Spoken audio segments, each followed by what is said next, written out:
In this spine-chilling journey into the supernatural world, we explore some encounters from curious teenagers as they confront eerie paranormal entities during their nighttime adventures in the hauntingly picturesque Cannock region of the UK. These cautionary tales serve as stark reminders of the dangers lurking in the shadows. So let's explore the blurred line between reality and the paranormal and witness some of the harrowing consequences of venturing into the unknown. A grave danger.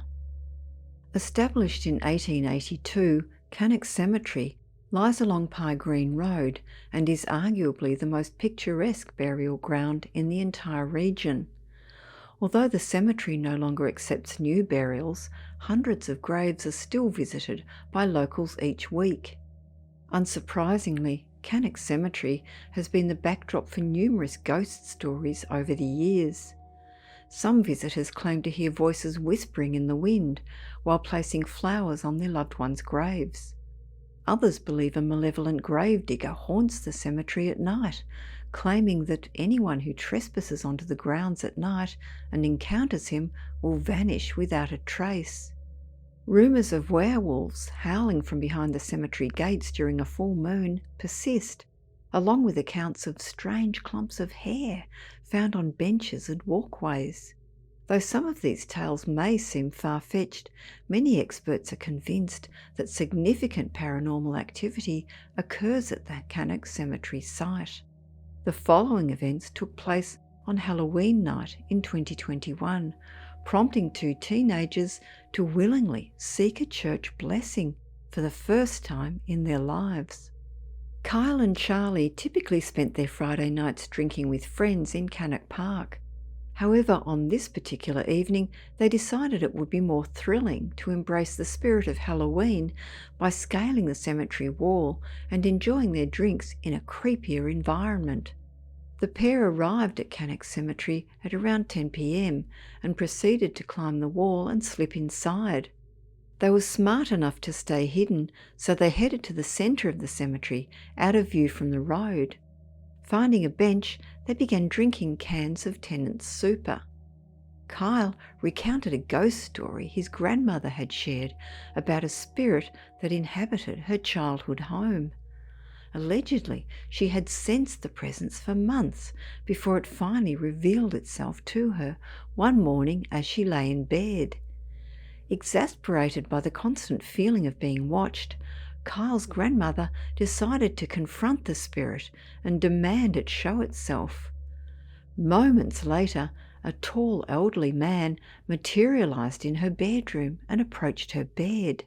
The entity then wrapped its hands around her neck and began choking her. If it weren't for Kyle's great-grandmother hearing the disturbance from the adjacent room, she may not have ever made it to save her daughter.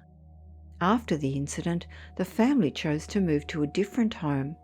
However, the subsequent inhabitants of the haunted house were found dead less than 6 weeks later. Although the official cause of death for all three was carbon monoxide poisoning, whispers circulated that the malevolent entity was responsible. Upon hearing the story, Charlie felt a shiver run down his spine. Unsettled and unnerved, he rose from the cemetery bench and began pacing. At that same moment, both boys heard an eerie noise nearby. It resembled a moan, as though someone was suffering.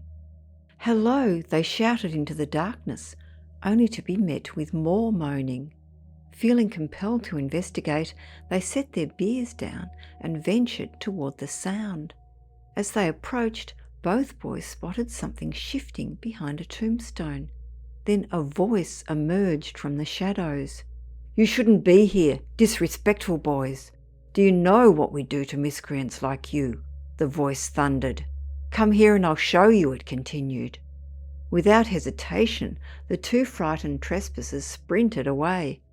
As they neared the cemetery wall, a burly man in overalls and wielding a shovel appeared before them. "You can't escape me that easily," he said, while the boys stood petrified and shaking. In the darkness, they couldn't discern the man's face, but his overalls were evident. The intimidating figure advanced toward Kyle and Charlie, dragging his shovel, creating a disconcerting noise.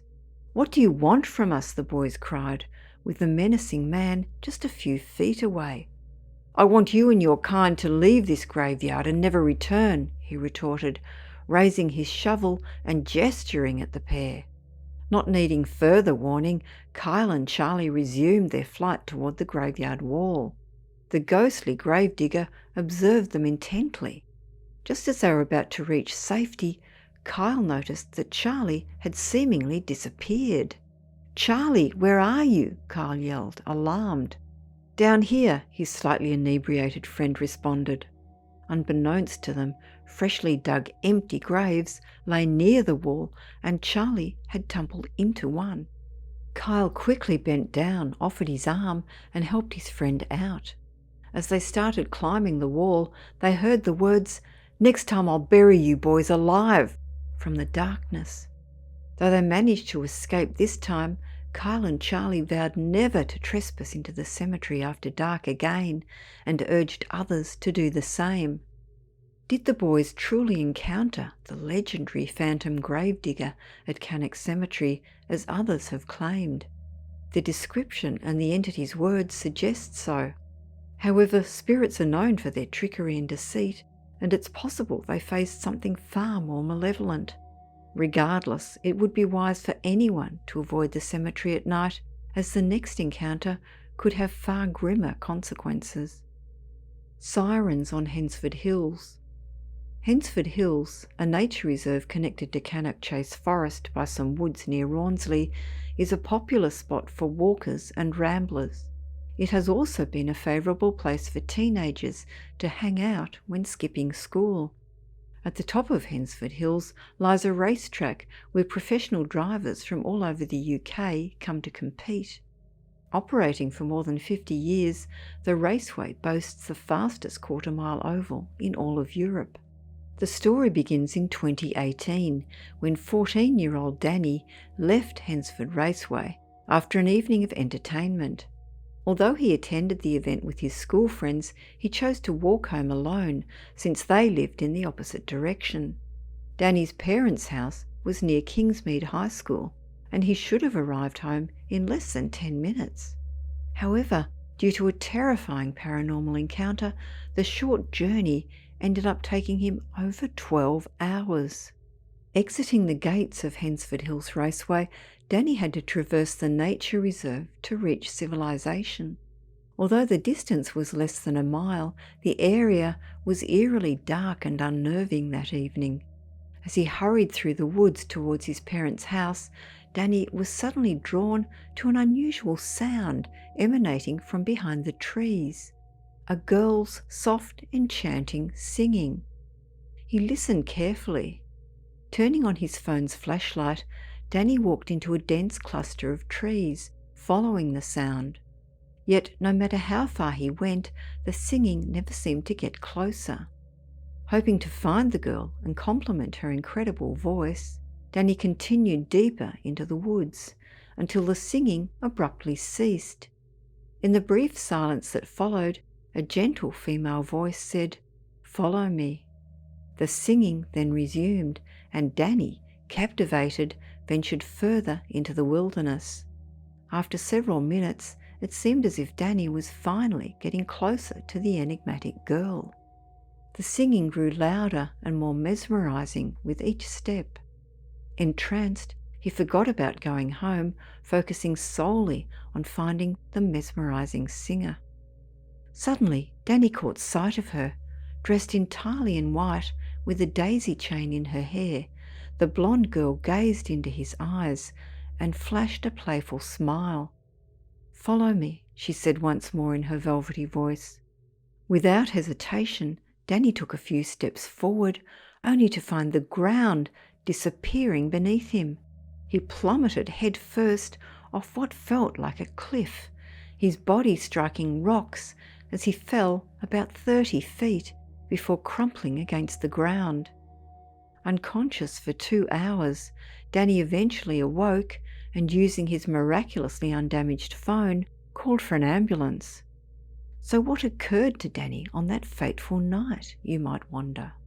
It appears he encountered a siren of sorts, not the kind found atop a police vehicle, but rather one resembling those from Greek mythology. Typically depicted as females, these beings were believed to dwell at sea, luring sailors towards treacherous rocks that would wreck their ships. The sirens would use their alluring beauty to captivate the men before ultimately causing their demise. When the paramedics discovered Danny, he was near a spot on Hensford Hills called Kingy's Rock. This massive rock platform protrudes about 20 metres from the ground, and it must have been the siren's perch when she led Danny towards his fall. He approached Kingy's Rock from the nature reserve, which put him at the same elevation as the platform. Regrettably, a vast sheer drop separated him from it. Due to the darkness, Danny failed to see the precipice, and the enchanting singing had left him utterly disoriented. Hospital staff quickly tended to Danny, patching him up and sending him home. Remarkably, aside from several sprains and minor cuts and bruises, he emerged from the incident relatively unscathed, especially considering his fall was equivalent to that of a 2-story building. Even more astonishing, Danny has heard the singing 3 more times while walking on Hensford Hills since that night, but has managed to resist it as much as possible. He said in an interview, "I always make sure I have my headphones with me whenever I walk over there now. The singing felt like it put me under some strange influence, so I just put my headphones in and blast my own music every time I hear it. It seems to work." But there was one other thing, he continued. At the hospital that night, when the nurses asked me to change into a gown, I reached into my jeans pocket and found a daisy chain, just like the one the girl wore in her hair. I have no idea how it got there, but there it was. Could it be that the siren felt remorse and offered her headdress as an apology? This seems unlikely, given the nature of these paranormal beings. Danny has been told it's more plausible that the enchanting girl placed the daisy chain in his pocket as a reminder of her presence, and perhaps even as a mark for future attempts on his life. Regardless of the truth, anyone venturing alone on Hensford Hills at night should remain vigilant. In Greek mythology, a siren's death only occurs on the rare occasion when a mortal hears their song and survives to tell the tale. While Danny is undoubtedly still alive, the Hensford siren remains at large as well. This could mean she is more powerful and terrifying than anything the ancient Greeks encountered all those millennia ago.